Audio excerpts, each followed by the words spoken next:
तो हम कोशिश करते हैं कि जल्द से जल्द प्रोग्राम को शुरू करें। तमाम दोस्त पंडाल में बैठ जाएं।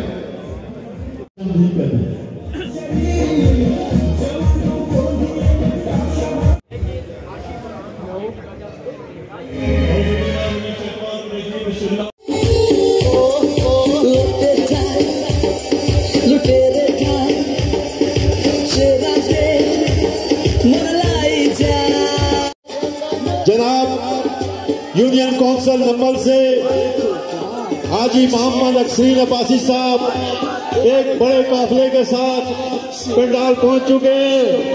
आपको दिल की अता करें उसे खुश आमदीद कहते हैं। मैं नायब सदर मुस्लिम लीग नून पंजाब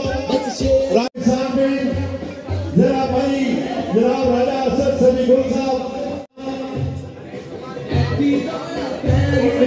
से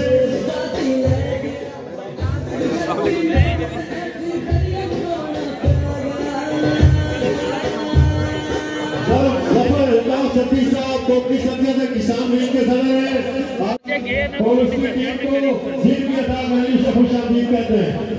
मैं जनाब जनरल सेक्रेटरी टीम जिला मरी राजा सभी इशफाक को खालिद अब्बासी को बड़ी आमद पर खुश आमदीद कहते हैं। खालिद अब्बासी साहब किसान लीग से आपको दिल की अता करने से खुश आमदीद कहते हैं। जनरल सेक्रेटरी जाहिद महमूद साहब यहाँ तशरीफ लाए, आपको दिल की अदा करने से खुश आमदीद कहते हैं। Muslim League Noon labour wing union council number Shidan Abbasi sahab, Iftikhar Abbasi साहब, मोनीर खलील साहब, असद इखलाक साहब, तमल साहब, हबीब साहब, सुहेल सत्ती साहब, रफीक साहब, आप खुश आमदीद भी करता हूँ। मैं जिला मरी से जितने भी किसान लीग के अहदेदारान यहाँ पे तशरीफ लाए, आप कुरान का बुलाया आगाज किया जाता है। तलावत कुरान पाक के लिए मैं गुजारिश करूंगा जनाब मती उलमा अब्बासी साहब थे कि आए और तलावत कुरान पाक से इस कुरान का बाकायदा आगाज करें।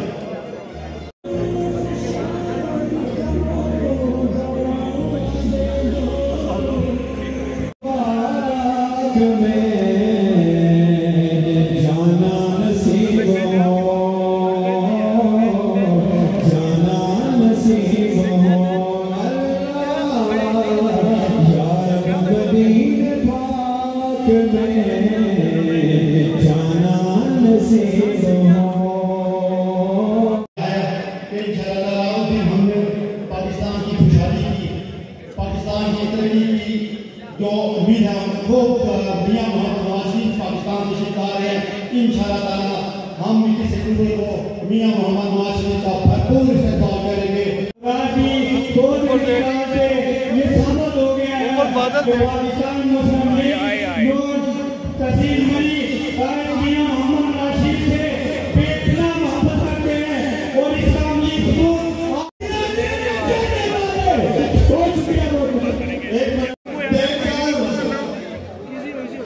ये साबित हो चुका है और ये हमेशा खिताब के साथ मुस्लिम लीग नून का कर रहा है। की क़यादत में उसी पाकिस्तान में होंगे जहाँ से तकलीफ थी। मैं मुस्लिम लीग नून के खिताब के साथ तस्वीर में करता हूँ।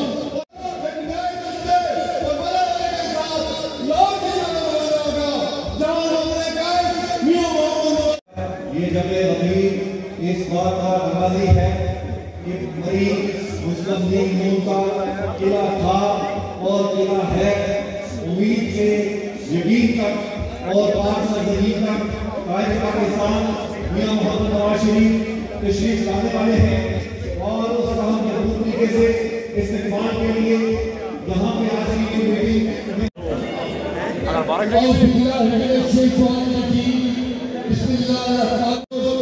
हर एक की बुनियाद नवाज शरीफ के दौरे रखी मौसम खराब होना पिया साहब क्या कौमियत शुक्रिया अदा कर एक ब्राउ तो तब्दील में मजबूर अल्लाह ताला सही इज्जत दे और इंशाअल्लाह 21 तारीख का सूरत सारे कट्टे पसंद के बहुत मेहरबानी।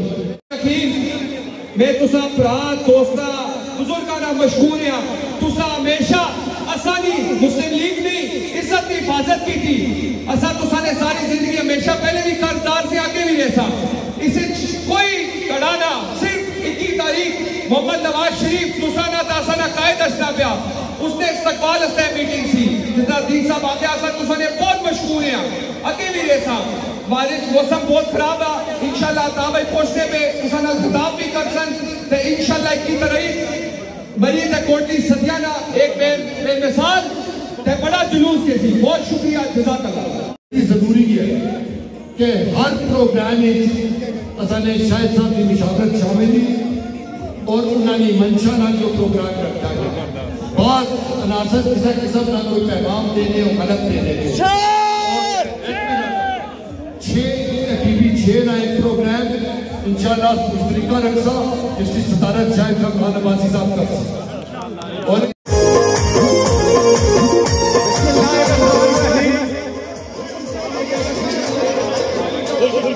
यार एक मेहरबानी करो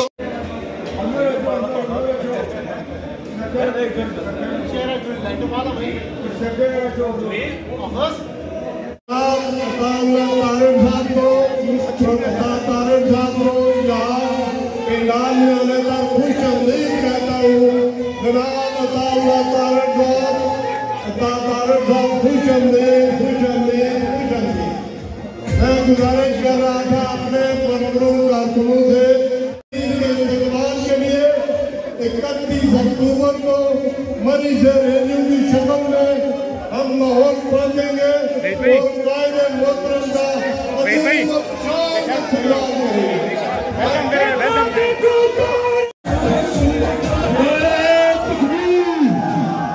देखो देखो कौन आया देखो देखो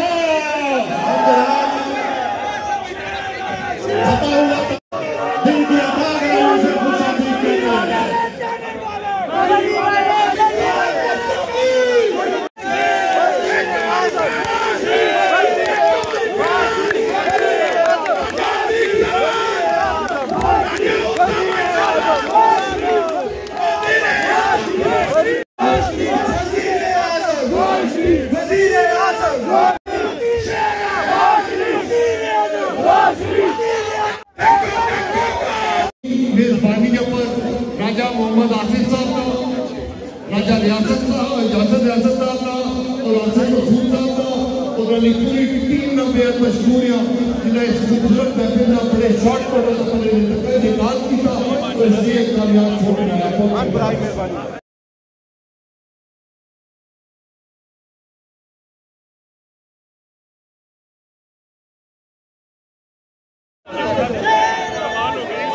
प्लीज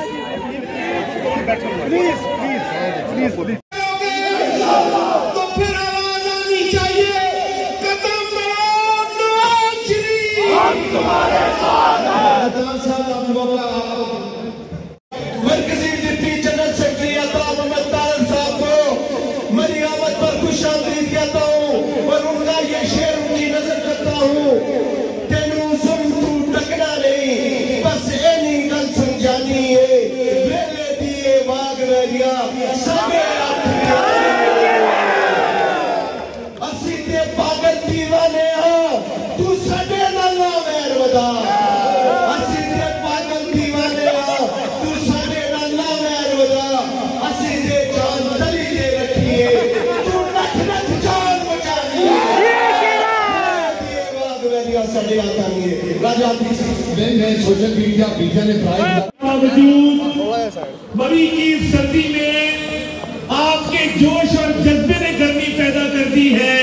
मैं आपको सलाम पेश करता हूँ। मेरा मरहूम भाई राजा इशफाक सरवर ने जिस तरीके से वो मियां नवाज शरीफ के मियां शहबाज शरीफ के बाजू बन के चले मैं ये समझता हूँ कि आज उनका खानदान यहाँ मौजूद है और वो वफा की वही रिवायतें निभा रहे हैं जो इशफाक सरवर साहब मरते दम तक निभाते हुए दुनिया से गए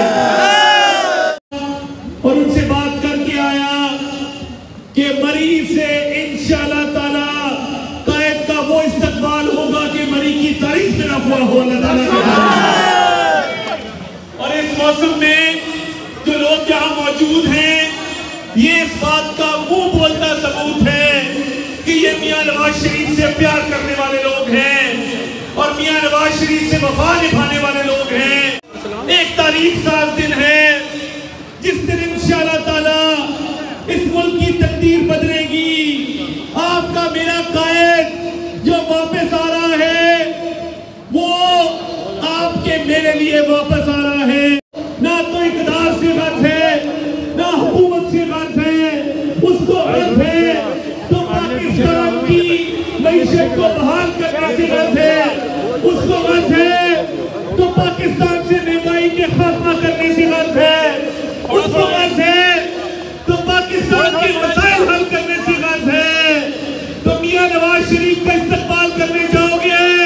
हाथ खड़े करके बताओ कौन मियां नवाज शरीफ?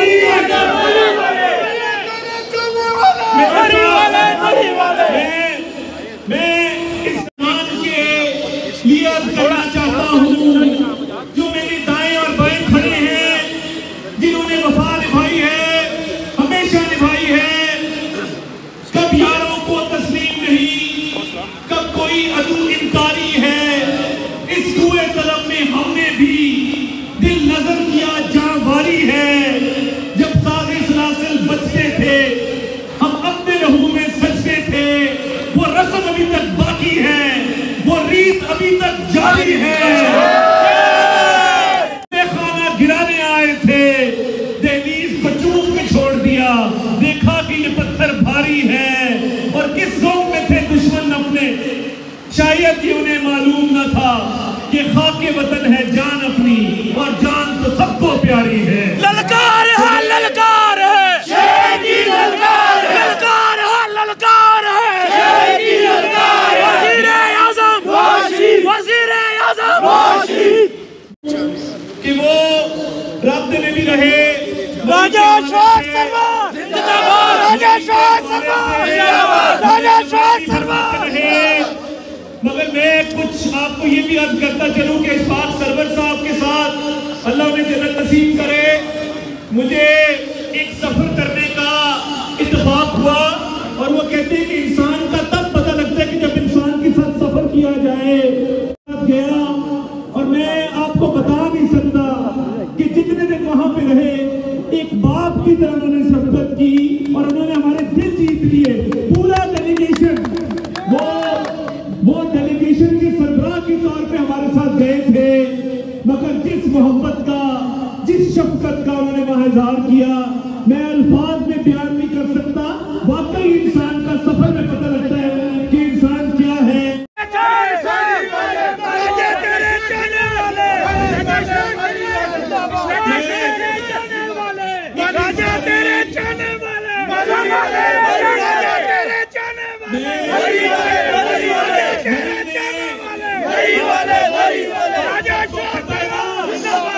मरी का सीढ़ियों पे बैठ के आपके साथ उन्होंने चाय पी थी, याद है कि नहीं याद है?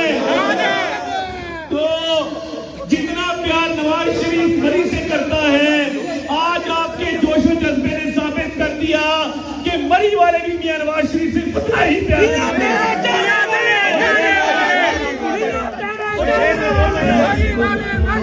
तो वाज़े है कि इस मुल्क को जब भी मसाइल दरपेश हुए हैं, मियां नवाज शरीफ ने इस मुल्क को मुश्किलात से निकाला है। आप देख लें, पूरे मुल्क में जहां जहां तामीर और तरक्की का निशान नजर आएगा, उस पे नवाज शरीफ की मोहर नजर आएगी आपको। इसका पाकिस्तान, उसमें महंगाई नहीं थी, उसमें बेरोजगारी नहीं थी, उसमें मईशत के मसाइल नहीं थे। वही नवाज शरीफ अब वापस आ रहा है और वो खुशहाली लेकर आ रहा है। वो पहले भी आया था, वो शेर दलेर लीडर पहले आया था, अपनी बीवी को बिस्तरे मर्द पर छोड़कर, अपनी बेटी का हाथ पकड़कर जेल की सलाखों के पीछे जाने के लिए। वो बड़ा दिल गुर्दे वाला आदमी है, मगर अब वो आ रहा है आपकी मेरी खातिर मईशत को बहाल करने, आपके मसाइल को हल करने। तुम्हें आखिर में सारी शेर उन्होंने पहले ही पढ़ ली है।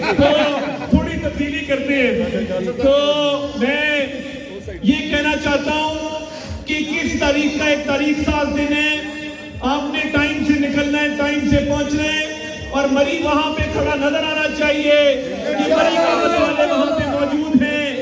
दरबार वतन में जब एक दिन सब जाने वाले जाएंगे, कुछ अपनी सजा को पहुंचेंगे, कुछ अपनी जजा ले जाएंगे। ए खाक नशीनों उठ बैठो, वो वक्त करीब आ पहुंचा है जब तख्त गिराए जाएंगे, जब ताज उछाले जाएंगे। अब टूट गिरेंगी जंजीरें, अब जिंदानों की खैर नहीं।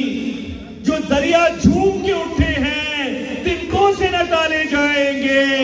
कटते भी चलो, बढ़ते भी चलो, बाजू भी बहुत है, सर भी बहुत, बढ़ते भी चलो कि अब तेरे मंजिल ही पे डाले जाएंगे। मियां नवाज शरीफ, वज़ीर आज़म, वज़ीर आज़म, वज़ीर आज़म, मियां जद्दू आएगा लागू बता जाएगा, मियां जद्दू आएगा लागू बता जाएगा, मियां जद्दू आएगा लागू बता जाएगा। पाकिस्तान ये पार्टी की तरफ से मुझे ज़िला रावलपिंडी की जिम्मेदारी सौंपी गई है 21 अक्टूबर को इस्तकबाल कायद के हवाले से। तो मुख्तलिफ तहसीलों का, मुख्तलिफ डिस्ट्रिक्ट्स का, इलाकों का जो दौरा है वो जारी है और मरी आने का प्रोग्राम काफ़ी देर से जो है वो तयशुदा था। आज मैं आया हूँ तो मुझे बड़ी खुशी है कि इस सख्त मौसम में भी, बारिश और सर्दी में जो यहाँ पे कन्वेंशन हुआ है, बहुत ही कामयाब कन्वेंशन का इनेकाद हुआ और जोश व जज्बा जो यहाँ पाया जा रहा है। आपको पता है कि मरी को एक ख़ास मकाम हासिल है, मियां नवाज शरीफ का एक मरी के साथ एक ताल्लुक़ है, उनका घर भी यहाँ पर है और उनके साथी भी यहाँ मौजूद हैं। तो मरी ने हमेशा मियां नवाज शरीफ से वफ़ा की है और मियां नवाज शरीफ ने हमेशा मरी से वफ़ा की है। मैं आज राजा अशफाक सरवर साहब के फैमिली मेरे साथ मौजूद है, अतीक सरवर साहब मौजूद हैं, उसामा अशफाक सरवर साहब मेरे साथ बैठे हैं।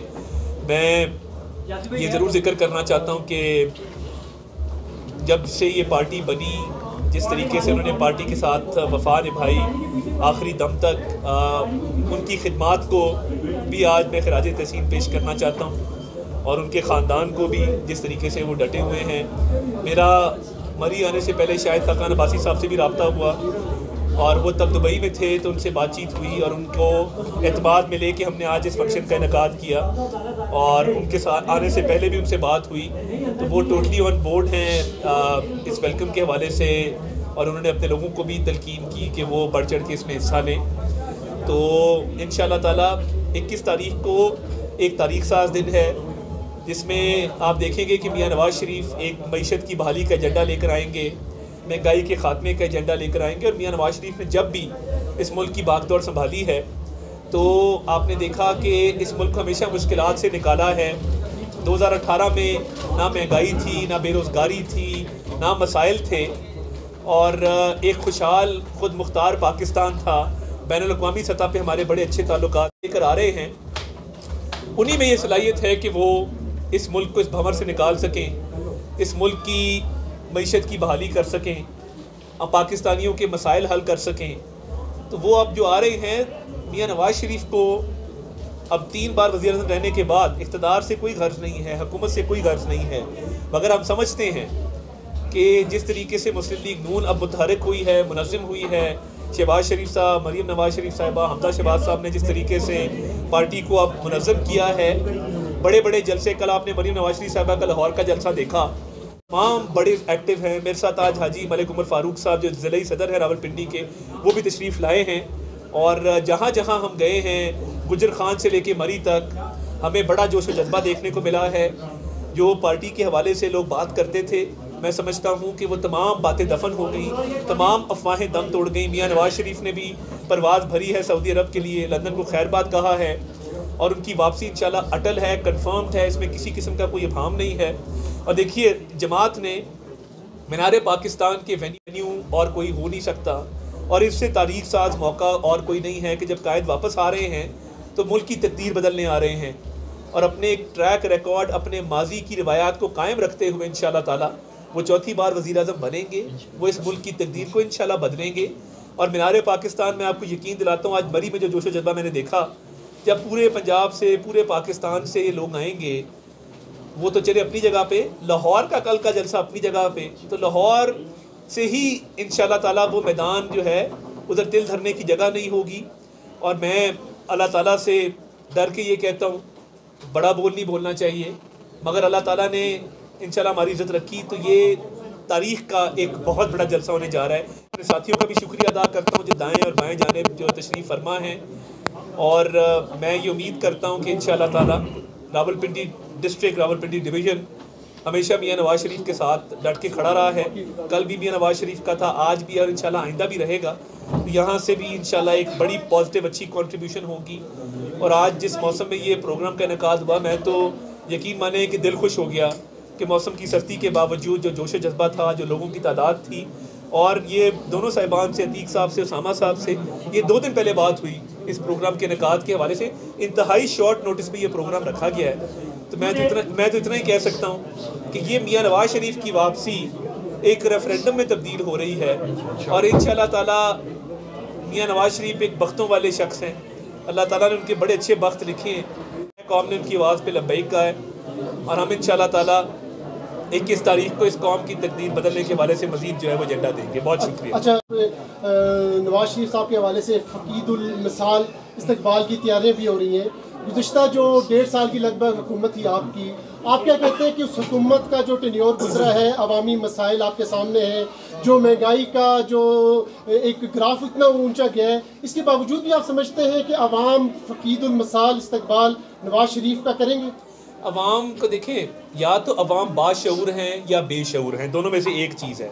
अगर अवाम बाशऊर हैं, जो कि वो हैं, तो फिर इस बात को समझना होगा कि 2018 में मियाँ नवाज शरीफ पेट्रोल 100 रुपये पे छोड़ के गए, डॉलर 115 पे छोड़ के गए, बिजली जो है वो 12 से 18 रुपीज़ पर यूनिट पे छोड़ के गए, अशियाए खुर्दनोश सस्ती छोड़ के गए, महंगाई 4% पे छोड़ के गए, शरह नमू 5.8% पे छोड़ के गए। 4 साल कौन लोग मुसल्लत थे? मैं मरी के हवाले से नहीं तफसील में जाना चाहता कि यहाँ पे 8-8 मंजिला इमारतें किन्होंने खड़ी की, मरी को किसने स्टडी करवाई मरी की, और कहा कि ये टिकिंग टाइम बॉम्ब है, इधर अगर इमारतें बनी ये मरी गिर जाएगा, ये कोलैप्स कर जाएगा। इधर 8-8 मंजिला 4 स्टार होटल्स किसने बनाए? कौन यहाँ पे पटवारी था? मैं नाम नहीं लेना चाहता, मैं ज़ातियात पे भी नहीं जाना चाहता, मगर मरी के आर्किटेक्चर को, मरी की ब्यूटी को किसने ख़राब किया? मरी में बैठे हैं ना। शहबाज शरीफ के दौर में एक ईंट नहीं लगती थी मरी के अंदर, तामीरात की मद के अंदर। मैं मरी पे बाद में आता हूँ, मगर आपके सवाल के जवाब में एक शख्स ने कहा कि मैं खुदकुशी कर लूँगा, IMF के पास नहीं जाऊँगा। 6 महीने असद उमर ने ज़ाया किए, व्यापार होता रहा 5-5 कैरेट की अंगूठियों का, खाना काबा के डायल वाली घड़ियों का, करोड़ों अरबों रुपया जेबों में डाल के, और आज जेल की सलाखों के पीछे हैं। तो मुझे बताएं, उन्होंने IMF के मुआहदे को ताख़ीर का शिकार क्यों किया? उन्होंने IMF के मुआहदे को फ़ाइनल क्यों ना किया? उन्होंने एक ईंट नहीं लगाई, एक तरक्याती मनसूबा नहीं लेके आए, CPEC को स्लो कर दिया, पाकिस्तान के दोस्तों को नाराज़ किया। महंगाई के ज़िम्मेदार वो हैं जो पेट्रोल 100 रुपये पे छोड़ के गए थे, या वो हैं जिन्होंने 4 साल में मुल्क की मईशत को तबाही के तहाने पे खड़ा कर दिया? इकनॉमिक एजेंडा कोई नहीं। वफाकी वज़राए ख़जाना वो बनते हैं जो पीपल्स पार्टी के साबका दौर के वज़राए ख़जाना थे, जिसमें शौकत तरीन साहब हैं, जिसमें हफीज़ शेख साहब हैं। तो माजरत के साथ हम 16 माह में रियासत का मलबा उठाने आए थे। हम अगर ये 16 माह में ये ज़िम्मेदारी कबूल ना करते और हुकूमत ना संभालते, और यही न्याजी साहब जो अपनी मस्ती में, और उनके साथी जिन्होंने मरी में भी माल समेटा है, जिनको पूछे कि आपके ससुर का नाम फलां है तो कहते हैं नहीं मेरा ससुर ही नहीं है वो। तो ये मेरे साथ हुआ। सदाकत साहब ने मेरे साथ टीवी शो पे बैठ के कहा, मैंने कहा हनीफ साहब आपके ससुर है? कहते कोई नहीं, मेरे ससुर नहीं है। अब देखे ना, मैं अब रिश्तेदार होंगे, यहाँ पे रिश्तेदारों ने जो लूटमार की है, मुझे बताएं इन्होंने मरी की तरक्की के लिए क्या काम किया? या पूरे पाकिस्तान में इनके साथी हैं, जायदादें, प्रॉपर्टियाँ, कैश, होटल्स, ये कारोबार हुआ जो महंगाई की असल वजह है। अगर महंगाई को काबू करना था तो गरीबों के लिए इक़दाम करते। इन्होंने सारे इक़दाम रोल बैक किए। ये नवाज शरीफ का मनसूबा बंद कर दो, शहबाज शरीफ का मनसूबा इसको बंद कर दो, फलां का मनसूबा रोल बैक कर दो। तो ये जो रियासत की जिम्मेदारी उठाई है, ये मुल्क को डिफ़ॉल्ट से बचाने के लिए उठाई है। वरना आज जो एजेंडा चल रहा है, जमाइमा गोल्ड स्मिथ आज इजराइल के हक़ में बैठ के ट्वीटें करती है और ये कहते हैं कि इसको रिहा करो, इसने फ़लस्तीन के हक़ में बात करनी है। तो बात यह है कि जो लॉबी इसके सपोर्ट में आई, आज वो इसराइल के साथ खड़ी है।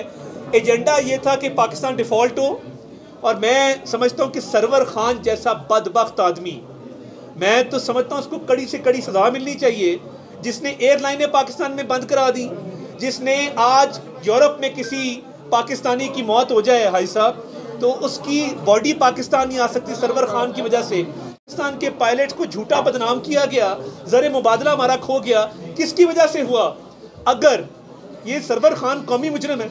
अब अगर आप यकीन माने हम ये 16 माह के लिए ना आते और मुल्क डिफ़ॉल्ट होता तो पेट्रोल आज आपको 500 रुपये पे मिल रहा होता, आज डॉलर की कीमत 600-700 रुपये टॉप की होती, आज आपको बैंकों से लोग पैसे निकालने के लिए कतारों में खड़े होते, एलसियाँ बंद हो गई होती, एक्सपोर्ट बंद हो गई होती, लोग लाइनों में लगे होते और एक बर्बादी और तबाही होती।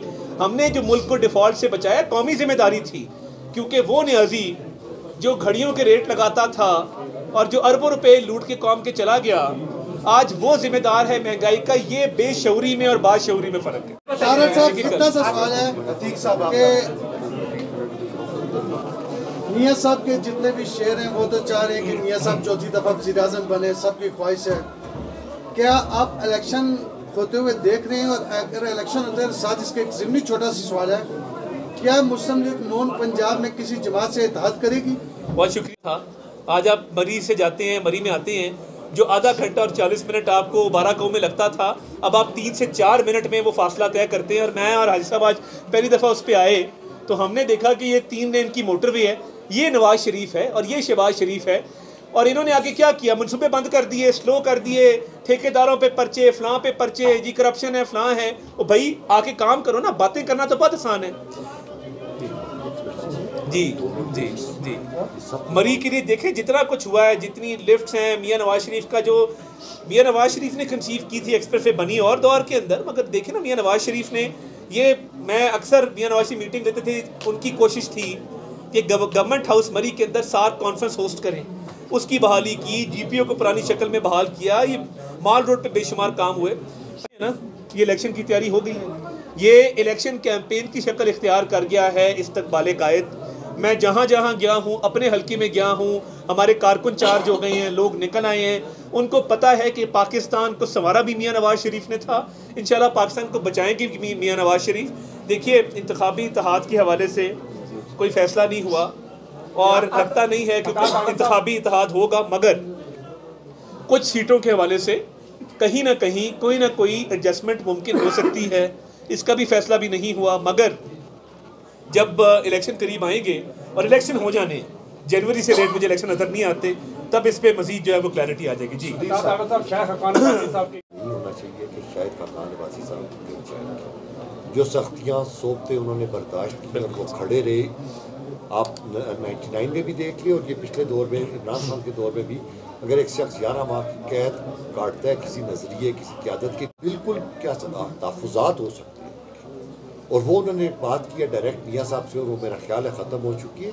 इसमें किसी किस्म का कोई इमाम किसी को नहीं हो रहा, और ना इंशाल्लाह हम अपने भाई बड़े हैं वो हमारे, हमने कहीं जाने देंगे इंशाल्लाह। मैं बात की, देखिए उन्होंने जेलें काटी हैं 1999 में भी, अब भी, और उनके वालिद साहब का भी एक किरदार था, मियाँ नवाज शरीफ के साथी थे, और जिस तरीके से जमात के साथ वो चलते आए हैं, उनकी एक सोच ज़रूर है। और लाहौर से उन्होंने बाई इलेक्शन भी लड़ा और नेशनल असम्बली में पहुँचे, और मरी की नुमाइंदगी लाहौर से लेकर उन्होंने की, ये भी हमारी खुशकिस्मती है। तो मैं ये भी समझता हूँ कि उनके नज़रियात ज़रूर हैं, उनका एक सोच ज़रूर है।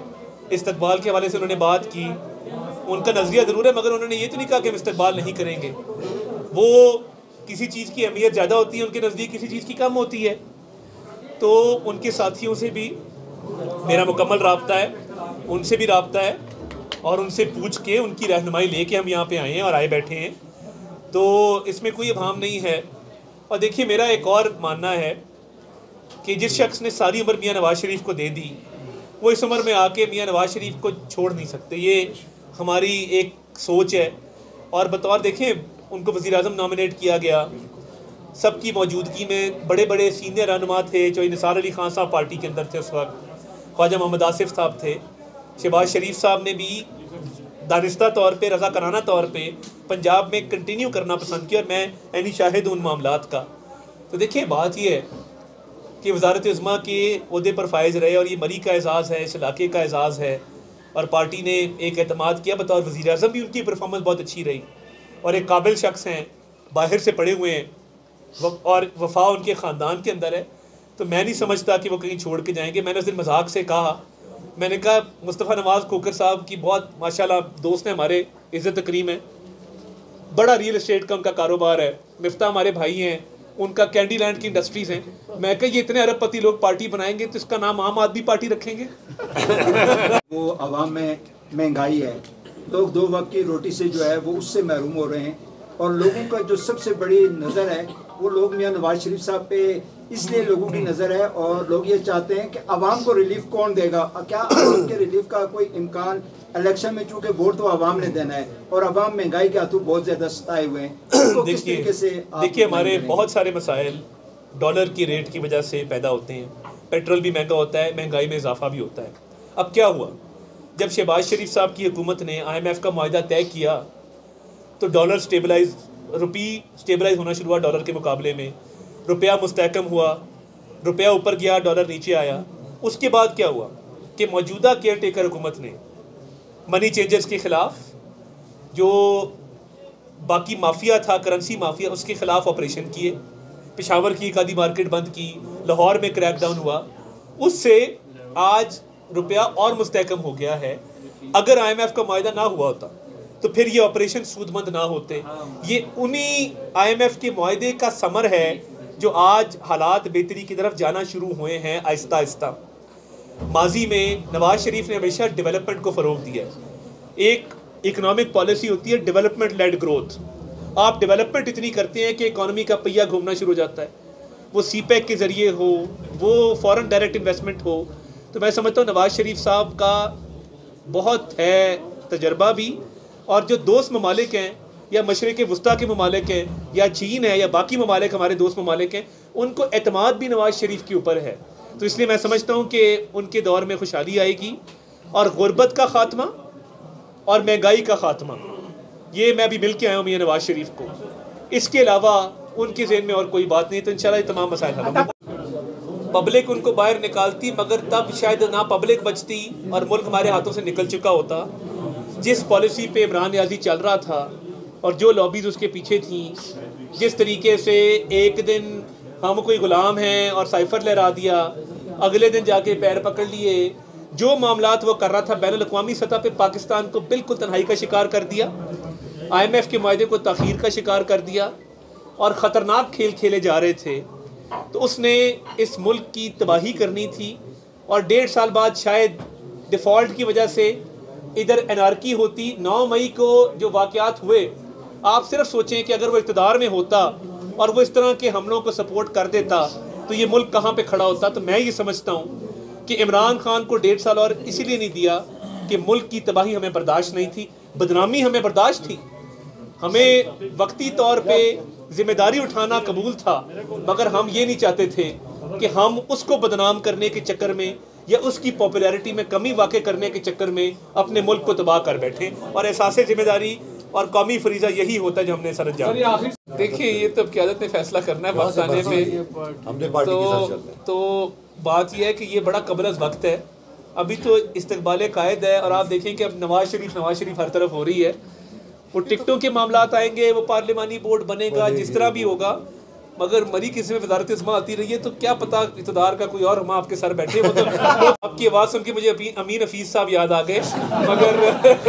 मगर बात ये है कि सबसे पहली बात ये कि कानूनी नुकात पे आपने अच्छा सवाल किया। देखिए उनके तमाम केसेस के हवाले से, वो बेटे से तनख्वाह ना लेने पे निकाला जिस तरह गया उनको, वो एवन फील्ड का केस हो जिसमें मरीम नवाज शरीफ साहिबा बाइज़्ज़त बरी हुई और कहा गया कि उन्होंने मावनत और यानत का तो सवाल पैदा नहीं होता क्योंकि जुर्म ही सरजद नहीं हुआ, तो मावनत और यानत किस बात की, उसमें वो बाइज़्ज़त बरी इंशाल्लाह जो ऑर्डर लिखा है उसमें ये लिखा है कि जुर्म ही साबित नहीं होता। अरशद मलिक की वीडियो वाला मामला आपके सामने है, शौकत सदीकी साहब की स्टेटमेंट आपके सामने है, केस कैसे बनाए गए थे, कैसे फंसाया गया था आपके सामने है। इन तमाम केसेस में शवाहिद उनकी बेगुनाही के हर गुजरते दिन के साथ आ चुके हैं। पहले काम हम कर रहे हैं, कानूनी मुशावरत भी जारी है। हिफाजती ज़मानत पे काम किया जाएगा, फिर केसेस की तरफ आएंगे। उनकी 2 अपील, उनके 2 ही केसेस हैं जिसके अंदर उनको कन्विक्शन हुई थी। एक में सदा मुअत्तल है अल-अज़ीज़िया में, दूसरा एवनफील्ड का केस है जिसमें मरी बीबी बाइज़्ज़त बरी हो चुकी, तो वो अपीलें रिवाइव हो जाएंगी उनके आने के साथ ही। तो कानूनी तौर पे मैं मसाइल नहीं समझता। दूसरा देखिए, जो मैंने बेशऊरी और बाशऊरी की बात की, अगर आप आज टिकटॉक खोलें तो एक बयानिया चल रहा होता है लाइक्स के लिए। मैं अक्सर कहता हूँ अल्लाह माफ़ करे, जिसको घर में दूसरी बार सालन कोई नहीं देता, वो अब टिकटॉक लगा के तो वो कहता है जी मुल्क जो है वो पता नहीं उसकी कहाँ डील हो गई, फ़लाँ ने फ़लाँ कर दिया। मेरी बड़ा एहतराम है सहाफ़ियों के लिए, रिपोर्टर हजरात के लिए, जो एक ट्रेनिंग के ज़रिए आते हैं, जो इदारों में काम करते हैं। अब ये जिसके पास कैमरा है वो एक अपनी कहानी शुरू हो जाता है और मतलब साइफर में लिखा था कि हम तुम्हारे बाप हैं, मतलब आप अंदाज़ा करें, ये एक सभी काज़मी साहब है, कोई वीलॉगर यूट्यूबर है, उन्होंने कहा साइफर में लिखा था कि हम तुम्हारे बाप हैं, आगे कुछ गैर पार्लिमानी अल्फाज उन्होंने कहे। इस मुल्क के साथ खिलवाड़ ना करें। देखें महंगाई किसने की, क्यों की, 2018 में क्या हालात थे, 4 साल में क्या हालात पैदा हुए, और ये 16 माह में हमारे पास क्या गुंजाइश थी और क्या टाइम था, हम क्या कर सकते थे। हमारा काम एक था मुल्क को डिफ़ॉल्ट से बचाना। अब दिन ब दिन महंगाई में कमी होगी। डॉलर देखें, हर चीज़ डॉलर से लिंक्ड है। जैसे डॉलर नीचे आएगा रुपया ऊपर जाएगा, तमाम चीज़ें सस्ती होंगी, पेट्रोल समेत हर चीज़ समेत। चाहिए आपको ये स्कूल, कॉलेज, अस्पताल, यूनिवर्सिटियाँ, ऐसे ऐसे काम हैं और वो 3 साल के अंदर किए। मियाँ नवाज शरीफ ने 3 साल में 12 मोटरवेज बनाए हैं, हज़ारा से लेके बलोचिस्तान तक। तो देखिए ये मियाँ नवाज शरीफ के लिए कोई मसला नहीं है, वो आएंगे। और अहम और बहुत आपका अच्छा सवाल है, इलेक्शन कमीशन ने मुस्लिम लीग नून के वफ्द को दावत दी थी, हम भी शरीक हुए थे। हमें पूरा एतमाद है कि इलेक्शन टाइम पे होंगे, क्योंकि हल्का बंदियों का जो एक शेड्यूल था उसको 30 दिसंबर से 14 नवंबर तक उसको शॉर्ट किया गया। अपीलों का सिलसिला अब आएगा जो कि अब शुरू होने वाला है अक्टूबर के महीने के अंदर। नवंबर में ये अपीलें फ़ाइनल हो जाएंगी, फ़ाइनल हल्के उनके नक्शे लग जाएंगे, लिस्टें लग जाएंगी। गुंजाइश नहीं है उसके बाद, जवाज़ नहीं है। और हमारा भी यही मुतालबा है कि इलेक्शन कमीशन पे जो एतमाद का इज़हार कर रहे हैं और इलेक्शन कमीशन को कह रहे हैं कि वो वक्त पे कराए, हम समझते हैं कि इंशाल्लाह वक्त पे होंगे।